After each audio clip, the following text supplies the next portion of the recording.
La hostilidad de los poderes públicos nos propone una pregunta imperativa: ¿salto o asalto del progresismo? El progresismo significa avance para consolidar un estado de bienestar que viene siendo desmantelado por un liberalismo salvaje. Hay signos que apuntan a un aumento de la intensidad de esa toxicidad que paraliza todo el estamento estatal. Y lo que es peor, vendrán nuevos escándalos de corrupción que fracturarían la aparente unidad del pacto histórico y del gobierno. ¿Qué tal, amigos y amigas? Lucio Torres, periodista de investigación, periodista de análisis, que no es lo mismo,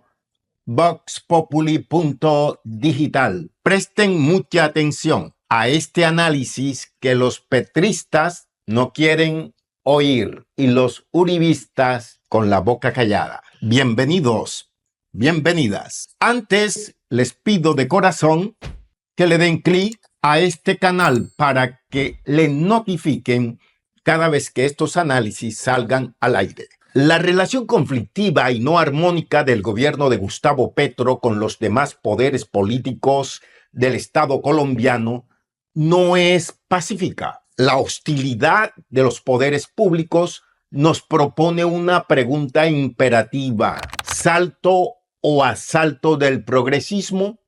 ¿O salto cuantitativo y cualitativo de la justicia social o asalto de los ideales progresistas? Estas preguntas nos llevan a otra relevante: ¿progresismo o regresismo? En este análisis te propongo 3 de los 10 hechos que indica el regresismo de Gustavo Petro. De hecho, solo Petro, a través de su ex, puso al desnudo un desequilibrio democrático. Volvió trizas la teoría de los contrapoderes del filósofo francés Montesquieu. Esa relación tóxica paralizó o ralentizó el Estado para cumplir su papel de equilibrio y de bienestar social. El panorama para el gobierno se le complica por la actitud pendenciera y reactiva del Ejecutivo, cuestionado por las dudas morales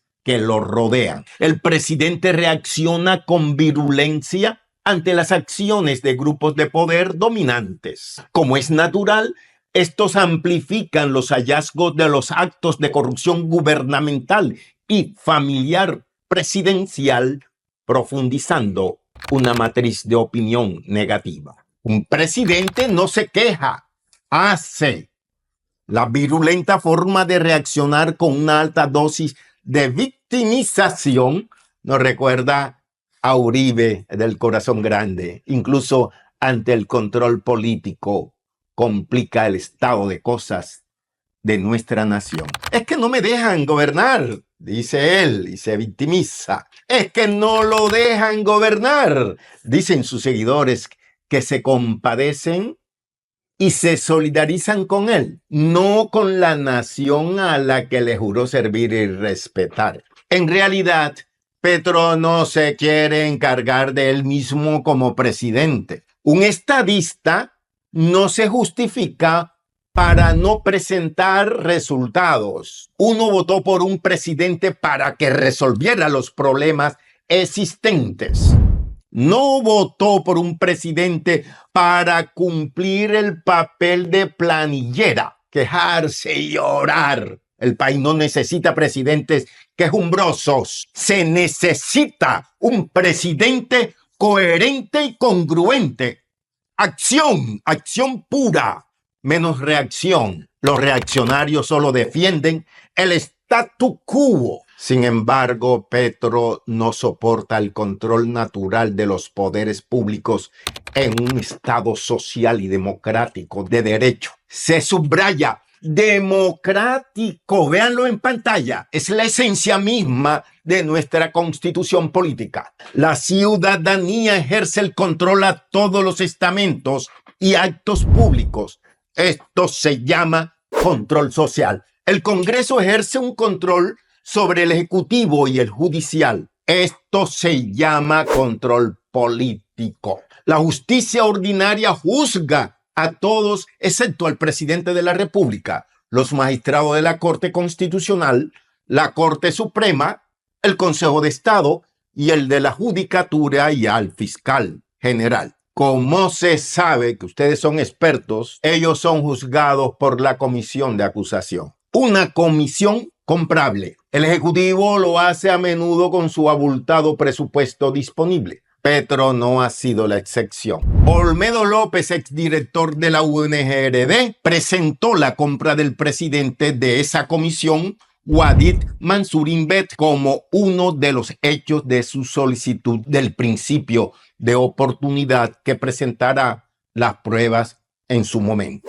La deslegitimación democrática. En ese sentido, un hecho tan sencillo como tramitar una ley reformatoria se complejiza cuando el debate no fluye en consenso. O por el contrario, el control político se deslegitima cuando está mediado por una relación de transacción de dádivas que deslegitima a su vez no solo al Congreso, sino también al Ejecutivo y a la democracia misma. En consecuencia, el 20 de julio del 2024 se iniciará la tercera legislatura que, seguramente, marcará lo mismo de las dos anteriores. No existe ningún indicio de que esa dinámica vaya a cambiar, ni siquiera el reajuste ministerial.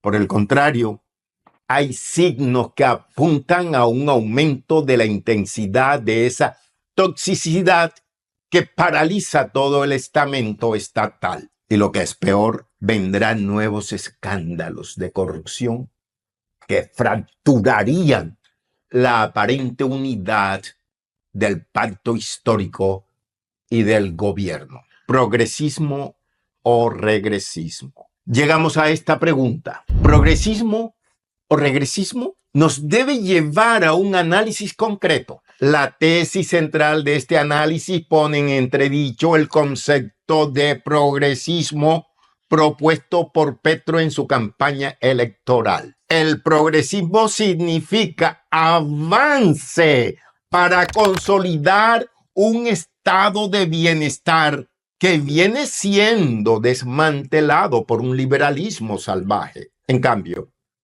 lo que se observa es el nacimiento de una variante política que podríamos llamar regresismo. Apúntenlo ahí. Esta tercera variante nos lleva a un retroceso de los avances del estado de bienestar que surgió después de la Segunda Guerra Mundial. Por eso, vean esta cita. Hay camino que al hombre le parece recto, pero su fin es camino de muerte. El alma del que trabaja, trabaja para sí, porque su boca le impulsa.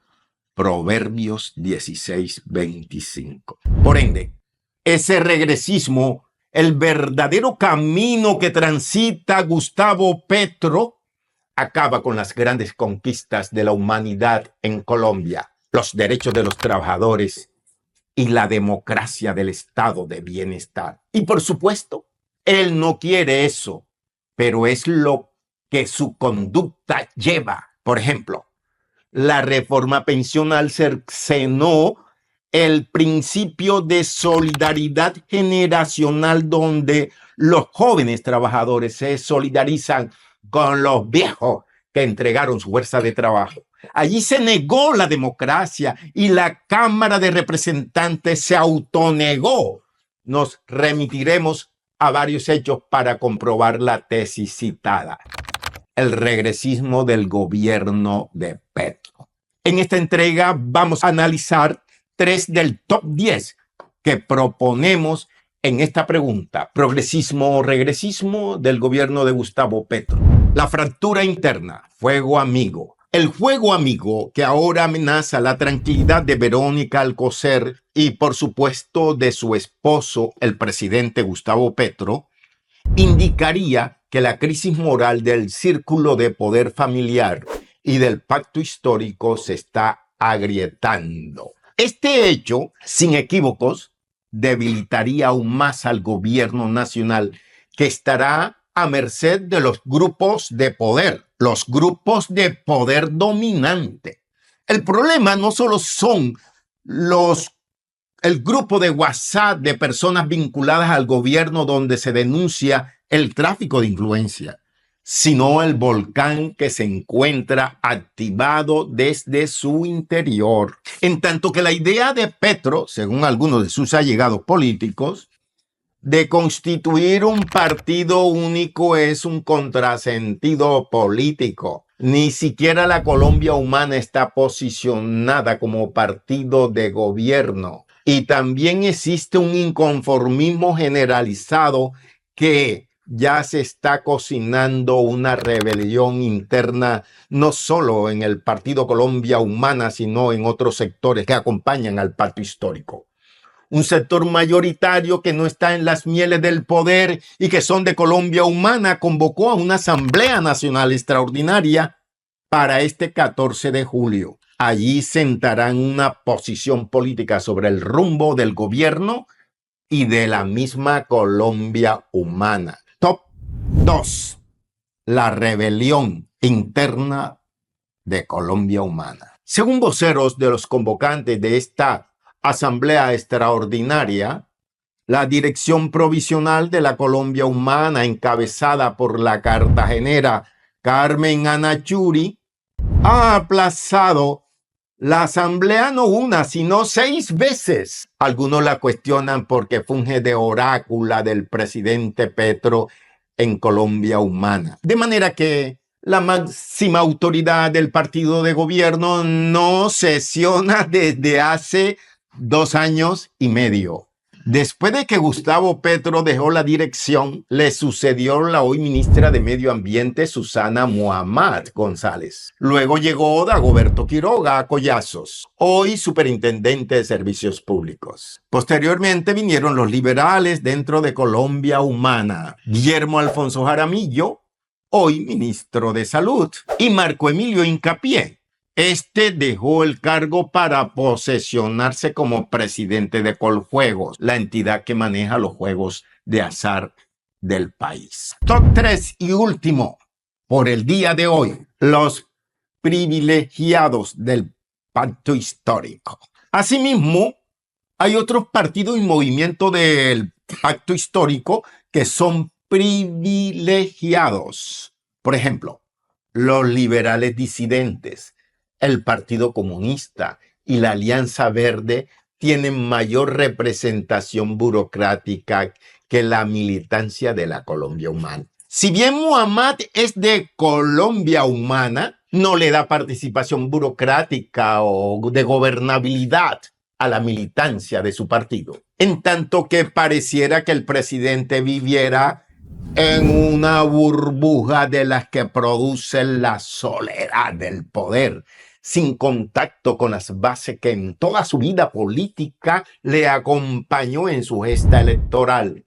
Muchos de ellos están más llevados, como decimos acá en la costa. Al fracasar su propuesta de gobierno compartido con la derecha, Gustavo Petro apeló a un discurso virulento y ambivalente para ganar a las masas desorientadas que hasta ahora no las ha favorecido. Se está demostrando que este gobierno no es democrático, como lo pregona el mismo Petro y sus acólitos. Si miramos un poco lo que sucede en el Ministerio del Trabajo, se comprueba que no tienen la capacidad de gestionar las contradicciones con los trabajadores. Una visión de corte estalinista se está imponiendo en el alto gobierno. En casa de herrero, cuchillo de palo.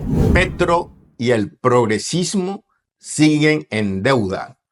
Para concluir este análisis, pregunto, ¿progresismo o regresismo? Tal es la pregunta que se propone en este análisis de coyuntura que hemos planteado en el día de hoy.